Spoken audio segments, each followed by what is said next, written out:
नमस्कार, मैं संपदा आप सभी का स्वागत करती हूँ आरोग्य का मॉडर्न युग इस कार्यक्रम में। इस कार्यक्रम के तहत हम कुछ ऐसी बीमारियों के बारे में जानकारी हासिल करने की कोशिश करते हैं जो आजकल समाज में हर स्तर में बहुत बड़े पैमाने पर देखी जा रही है और इनका जो लाइन ऑफ ट्रीटमेंट है उसके बारे में भी जानने की कोशिश करते हैं। और इस कार्यक्रम में हम सभी जानकारी एक्सपर्ट से हासिल करने की कोशिश करते हैं और हमारे आज के एक्सपर्ट हैं डॉक्टर विजय कुमार माने जी, जो कि फाउंडर चेयरमैन मॉडर्न होम्योपैथी है। सर, बहुत स्वागत है आपका इस कार्यक्रम में। और पिछले कुछ एपिसोड से हम जो है लिवर सिरोसिस के बारे में आपसे जानकारी हासिल कर रहे हैं। बहुत अच्छे से आपने एक्सप्लेन किया और आपका जो अनुभव है वो भी हमारे साथ साझा किया। आज हमारे दर्शकों के लिए मैं आपसे सबसे पहले ये जानना चाह रही हूँ कि हम सिरोसिस की बात बहुत करते हैं, लेकिन सिरोसिस एग्जैक्टली होता क्या है? लिवर सिरोसिस ये जो बीमारी है, नॉर्मल लिवर आर्किटेक्चर जो होता है वो डिस्टॉर्टेड होता है। मतलब लिवर में पहले स्वेलिंग आती है, उसके बाद उसका स्कैरिंग होता है और स्कैरिंग के बाद फाइब्रोसिस होता है। फाइब्रोसिस के बाद की स्टेज होती है सिरोसिस। नॉर्मल लिवर सेल जो होते हैं वो डिस्टॉर्टेड होते हैं, जालियाँ उसके अंदर तैयार होती है और लिवर का फंक्शन जो हैम्पर होता है उसके बोलते हैं लिवर सिरोसिस।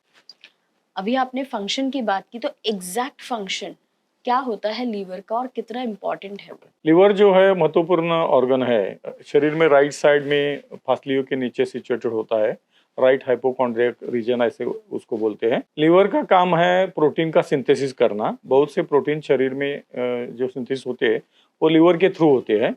दूसरी बात है वेस्ट प्रोडक्ट निकलना, जैसे कि बाइल जो होती है, ये बाइल वेस्ट प्रोडक्ट होता है, वो पचन में सहायकारी भी होता है। तो बाइल लिवर से आंतरियों तक जाती है और वहां से बाहर निकलती है संडास के थ्रू, स्टूल के थ्रू।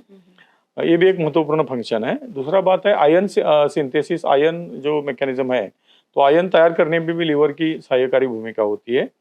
ऐसी बहुत से फंक्शन लिवर करते हैं जो शरीर के लिए लाभकारक है। जैसे कि हीमोग्लोबिन का निर्माण करना, उसमें भी लिवर सहायकारी होता है। बहुत से एंजाइम लिवर से सीक्रेट होते हैं जो पदार्थ शरीर में हानिकारक होते हैं, जैसे कि कुछ मिनरल्स, धातुएं, कुछ केमिकल्स, ऐसे जो पदार्थ होते हैं वो शरीर लिवर में जाकर उसका पचन होकर फिर वो बाहर फेंकने का काम लिवर करता है। तो लिवर बहुत महत्वपूर्ण ऑर्गन है शरीर का। चयापचय की जो क्रिया होती है उसमें लिवर बहुत ही सहायकारी या लाभकारी होता है। जैसा आपने बताया कि बहुत महत्वपूर्ण कार्य होता है लिवर का, और उसका जो सिरोसिस है वो आजकल बहुत बड़े पैमाने पर हम देख रहे हैं। अलग अलग एज ग्रुप्स में भी ये हो रहा है। पहले एक पर्टिकुलर जैसे सीनियर थोड़ा एज में या ऐसा, आजकल ऐसा कुछ नहीं रहा है। जानना मुझे आपसे ये है कि लिवर सिरोसिस ट्रीटमेंट, तो आप मॉडर्न होम्योपैथी का जो लाइन ऑफ ट्रीटमेंट है वो काफ़ी अच्छा है। हमने देखा है पिछले कुछ एपिसोड्स में काफ़ी अच्छे रिकवरी हुई है पेशेंट्स की। लेकिन रिकवरी के बाद क्या प्रिकॉशंस पेशेंट्स ने लेनी चाहिए ताकि फिर से उन्हें सिरोसिस का सामना ना करना पड़े? हमने देखा है पिछले कई एपिसोड में या उससे पहले भी मैंने बहुत बार लिवर के बारे में बात की है with patient and with reports and with testimonials. तो जनरली हम ये देख सकते हैं कि लिवर सिरोसिस जो है वो कुछ कारणों से होता है, जैसे कि अल्कोहलिक लिवर सिरोसिस। जो लोग अल्कोहल कम मात्रा में ज़्यादा काल लेंगे उनमें सिरोसिस होगा। जो लोग ज़्यादा मात्रा में कम काल भी लेंगे उनमें भी सिरोसिस होगा।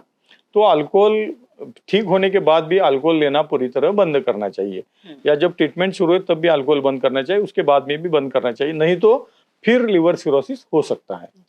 दूसरी बात है कुछ ड्रग्स है जैसे कि पेन किलर्स है, तो पेन किलर्स हम जो लेते हैं उसके वजह से लिवर सिरोसिस हो गया तो आगे की लाइफ में पेन किलर्स नहीं लेना चाहिए, उसका अल्टरनेटिव कुछ तो ढूंढना चाहिए। बेसिक जो कारण है बीमारी का वो ढूंढना चाहिए, वो लेंगे तो समझो मॉडर्न होम्योपैथी के पास आएंगे तो पेन किलर लेने की जरूरत नहीं पड़ेगी। तीसरी बात है एंटीबायोटिक्स नहीं लेने चाहिए, एंटी ट्यूबरकुलर ड्रग्स नहीं लेनी चाहिए, एंटी एलर्जिक ड्रग नहीं लेनी चाहिए। ये करेंगे तो बाद में लिवर सिरोसिस होने का खतरा बहुत कम हो जाएगा। जो लोगों में ऑटो इम्यून लिवर सिरोसिस होता है, एक बार ठीक हो जाएंगे, उन्होंने ये सब परहेज करेंगे वो, तो लिवर सिरोसिस फिर नहीं होने वाला है। सर, ये दवाइयों की बात हुई कि हमने कौन सी दवाइयाँ अवॉइड करनी चाहिए या क्या? बट खान पान का भी कुछ ख्याल रखना पड़ता है? हाँ, खान-पान का ख़्याल निश्चित रूप से रखना पड़ता है। जैसे कि लिवर का एक महत्वपूर्ण काम है कि प्रोटीन का सिंथेसिस होना, मतलब प्रोटीन तैयार करना। जी। तो लिवर सिरोसिस में प्रोटीन तैयार करना करीबन बंद हो जाता है। असाइटिस जो होता है उसका प्रमुख कारण है कि प्रोटीन सिंथेसिस बंद होना। हाइपोप्रोटीनेमिया के कारण, वो क्लिनिकल कंडीशन है, उसके कारण लोगों में असाइटिस होता है। तो अगर असाइटिस होता है, हाइपोप्रोटीनेमिया होता है, प्रोटीन कम होता है शरीर में, सीरम प्रोटीन नाम के टेस्ट से उसका पता चलता है, तो प्रोटीन की मात्रा खाने में ज़्यादा बढ़ानी चाहिए। नॉर्मल एवरेज इंडिविजुअल को करीबन 60 ग्राम प्रोटीन हर रोज खाने की जरूरत पड़ती है। लिवर सिरोसिस के लोगों को करीबन 120 ग्राम या उससे ज़्यादा प्रोटीन खाने की जरूरत है।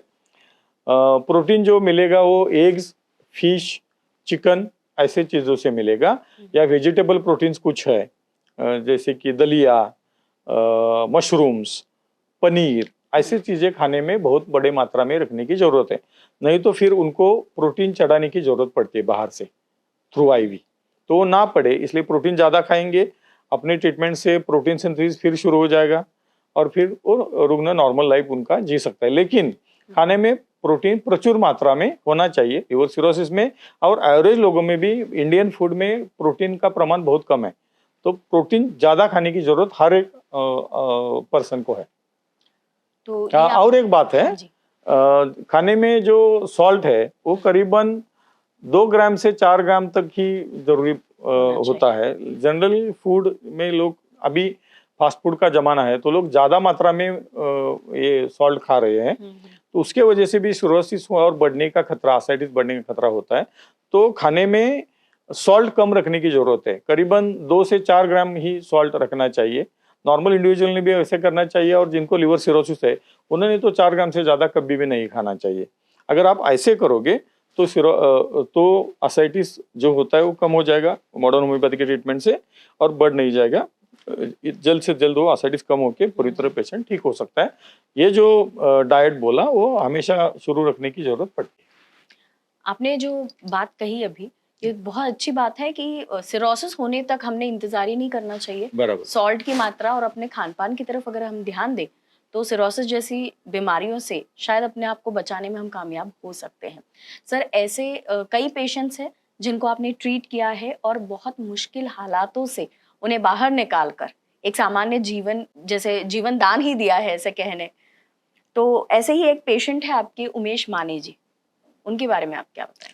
उमेश पानी जी को लिवर सिरोसिस हुआ है। लिवर सिरोसिस के लिए वो हमारे पास आए थे, अभी कुछ महीने की पहले की बात है। जब आए थे तब उनका जो बिलिरुबिन था करीबन 20 था, और उनका हिपेटोरेनल सिंड्रोम में वो लैंड हुए थे। उनको ग्रॉस असाइटिस भी था, मतलब पेट में पानी भरा था, और कन्वेंशनल ट्रीटमेंट के लोगों ने उनको लिवर ट्रांसप्लांट करने के लिए बोला था, तुरंत ट्रांसप्लांट करने की नौबत है। हमारे पास आने से पहले बारंबार उनको हॉस्पिटलाइजेशन करना पड़ता था, आईसीयू में एडमिट होते थे, बहुत ज़्यादा खर्चा आता था, खर्चे से वो तंग हुए थे, और ट्रांसप्लांट के लिए भी उनको ज़्यादा खर्चा बताया था जो उनको पॉसिबल नहीं था। तब हमारे पास वो आ गए, हमने उनको एक काउंसलिंग किया, प्रॉपर डाइट भी बता दिया, प्रॉपर डाइट जो लो ऑयल, लो सॉल्ट और हाई प्रोटीन होता है वो उनको बता दिया, क्योंकि उनका बिलिरुबिन भी ज़्यादा था। तो ट्रीटमेंट शुरू करने के बाद पहले 15 दिन में ही उनका असाइटिस चला गया। जो बिलिरुबिन 20 था वो करीबन नॉर्मल आ गया विदिन 15 डेज में, और जो क्रिएटिनिन 2.46 था, 63 था, 2.63 क्रिएटिनिन उनका था, वो 0.75 तक विदिन 15 डेज में आ गया। तो हिपेटोरेनल सिंड्रोम से वो नॉर्मल हो गए, उनको डायलिसिस या बाकी कुछ करने की जरूरत नहीं पड़ी। हमारे पास आने के बाद उनको हॉस्पिटलाइजेशन करना नहीं पड़ा। मैं बार बार यही बताता हूँ लोगों को, हम बताते हैं कि आईसीयू में एडमिट होने के बजाय हमारी ट्रीटमेंट शुरू कर दीजिए। हमारी ट्रीटमेंट जो है वो आईपीडी बेसिस है, आपको हॉस्पिटलाइजेशन करने की नौबत नहीं आएगी, क्योंकि बहुत बार जब सीरियस होते हैं लोग तो हॉस्पिटलाइजेशन करने के बाद लोगों की जान चली जाती है। ऐसा बहुत से पेशेंट में मैंने देखा है। तो हम लोगों को ये बताते हैं कि आपने हॉस्पिटलाइजेशन अवॉइड करना चाहिए। माने जी ने हमारी बात सुनी, हॉस्पिटलाइजेशन उन्होंने नहीं किया, और विदिन 15 डेज में उनको इतनी अच्छी इंप्रूवमेंट दिख गई, और वो ठीक होने तक वो अभी जा रहे हैं, उनकी ट्रीटमेंट चल रही है, लेकिन वो पूरी तरह ठीक हो जाएंगे ऐसे कि उनकी क्लिनिकल कंडीशन देखकर पता चलता है, क्योंकि अब अभी वो पूरी तरह स्वस्थ है, कोई भी सिम्टम उनमें नहीं है। वो काम भी कर रहे हैं उनका, और विद इन 15 डेज में ही उनकी इम्प्रूवमेंट हो गई। आपने जो बताया वो तो ट्रीटमेंट के बारे में, कितनी अच्छी ट्रीटमेंट आपने दी होगी, तभी जाकर मतलब मृत्युशैया पे जो थे वो 15 दिन में ठीक हो गए हैं और अपनी नॉर्मल लाइफ जी रहे हैं। तो आइए देखते हैं कि जो सर के पेशेंट है उमेश माने जी, उन्हें कैसा लग रहा है अब इतना मतलब ट्रीटमेंट के बाद इतनी सामान्य जीवन में फिर वापस आए हैं। उमेश माने सांगली के रहवासी, इनको शराब की वजह से बहुत तकलीफें हो रही थी, इसीलिए उन्होंने सांगली वीटा के बहुत सारे अस्पताल से इलाज लिए, लेकिन उससे उनको कोई भी फर्क नहीं मिला। डॉक्टर्स ने बताया उनको लीवर सिरोसिस हुआ है और उनको लीवर ट्रांसप्लांट की सलाह दी गई। मेरा नाम तुकाराम अकाराम माने है, सांगली का रहवासी हूँ। मेरे बेटे को शराब की बहुत तकलीफ होने लगी थी, जो हमने डॉक्टर को दिखाया। हमने उसे वीटा सांगली जैसे कई जाने माने हॉस्पिटल में भी दिखाया, लेकिन इससे मेरे बेटे की सेहत में 10% भी फर्क नहीं पड़ा। सांगली और वीटा के अस्पताल में 1 हफ्ते महीनों तक मेरा बेटा भर्ती था, लेकिन उससे उसको कुछ भी फर्क नहीं मिला। वह चल भी नहीं पा रहा था। खून की बहुत कमी थी, इसलिए चलने फिरने में उसे बहुत दिक्कत होती थी। पहले उनका बिलीरुबिन 19.5, एसजीओटी 67, क्रेटिनिन 2.63 इतना बढ़ गया था। फिर इनको मॉडर्न होम्योपैथी के बारे में पता चला और उन्होंने इलाज लेना शुरू कर दिया। मॉडर्न होम्योपैथी इलाज शुरू करते ही कुछ ही दिनों में उनकी तबीयत में सुधार दिखने लगा और उन्होंने इलाज लेना शुरू कर दिया। मेरा दूसरा बेटा वीटा में है। हमने उससे कहा इसमें कोई फर्क नहीं मिलेगा। हम उसको लेकर कोल्हापुर के मॉडर्न होम्योपैथिक अस्पताल में ले जाते हैं। होम्योपैथिक दवाएं आजमाते हैं। इसके बाद हम उसको लेकर यहाँ आए और दवाइयाँ शुरू की। दवा शुरू करने के बाद उसको तुरंत फर्क नजर आया।